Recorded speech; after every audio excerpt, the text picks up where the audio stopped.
22 जून 2026 दोपहर करीब 2:30 बजे लखनऊ बिल्डिंग पर आग लगती है। यह आग इतना विशाल रूप ले लेती है कि एग्जिट गेट से निकलना लगभग ना के बराबर था। यह आग फर्स्ट फ्लोर से शॉर्ट सर्किट से शुरू होती है और आग धीरे धीरे इतना विशाल रूप ले लेती है कि एग्जिट गेट में लगातार दर्जनों एसिड ब्लास्ट होने लगते हैं, जिसमें आग बेकाबू हो जाती है। फर्स्ट फ्लोर पर एनिमल शॉप थी, जिससे कुछ जानवर अंदर ही जल जाते हैं और कुछ बाद में रेस्क्यू कर दिए जाते हैं। सेकंड फ्लोर पर कोचिंग सेंटर था, जहां स्टूडेंट पढ़ाई कर रहे थे। इन सभी स्टूडेंट की आयु लगभग 20 से 21 साल थी। ये सभी भारत के आने वाले भविष्य थे, जिनको सिस्टम की नाकामी और लापरवाही की वजह से जान गंवानी पड़ जाती है। चूँकि फर्स्ट फ्लोर से शुरू हुई आग धीरे धीरे थर्ड फ्लोर तक पहुंच जाती है।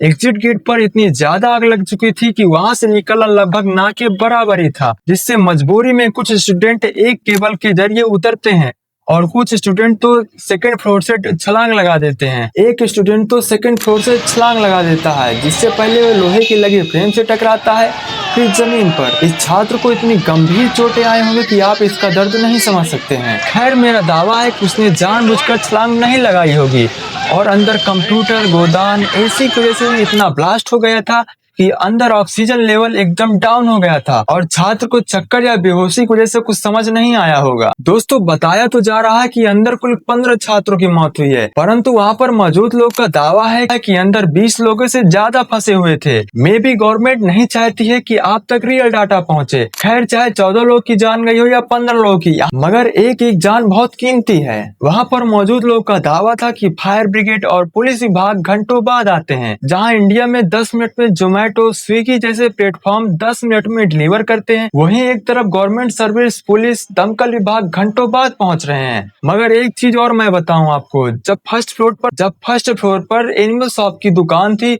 तो वहां पर एनिमल की भी जान जरूर गई होगी, मगर इन एनिमल का कोई रिकॉर्ड ही नहीं आया है। यकीन मानिए दोस्तों, यहाँ इंसान की जान की कीमत एक कंकड़ पत्थर के बराबर है। एक गर्ल्स स्टूडेंट जो अंदर फंसी हुई थी, उसने बताया कि मैं पाइपलाइन के जरिए बाहर आई हूँ।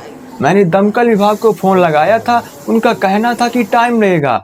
किसी का भाई गया तो किसी का दोस्त गया तो किसी का बेटा गया, मगर सरकार को इन सब चीजों से कोई फर्क ही नहीं पड़ता है। रक्षा मंत्री मौके का दायरा लेने पहुंचते हैं, मगर क्या उनके जाने से, उनके पहुंचने से किसी का बेटा या किसी का दोस्त की जान वापस आ जाएगी? पीड़ित परिवार का कहना है कि हमें कोई आर्थिक सहायता नहीं चाहिए, हमें हमारा बेटा लौटा दीजिए। एक पिता जिसका बेटा अपने पिता को फोन लगाता है कि पापा मुझे बचा लीजिए, और फिर फोन कट जाता है। शायद ये उसकी आखिरी कॉल बन चुकी थी। एक माँ का बेटा जो उनके सामने जिंदा जल रहा था, मगर वह सामने रहते हुए भी कुछ नहीं कर पा रही थी। आग की लपटें इतनी तेज थी कि सामने वाले पेड़ इस तरह मुरझा गए थे जैसे उन पर आग लगी हो।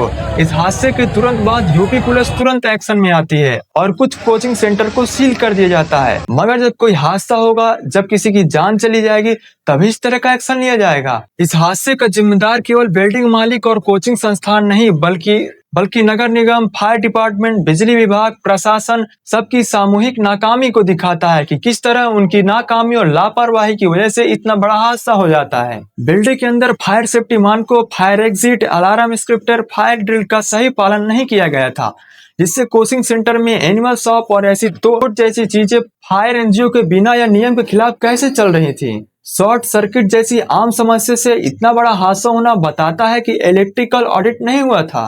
आप सभी की क्या राय है? कमेंट सेक्शन पर जरूर बताइएगा। Till bye, take care.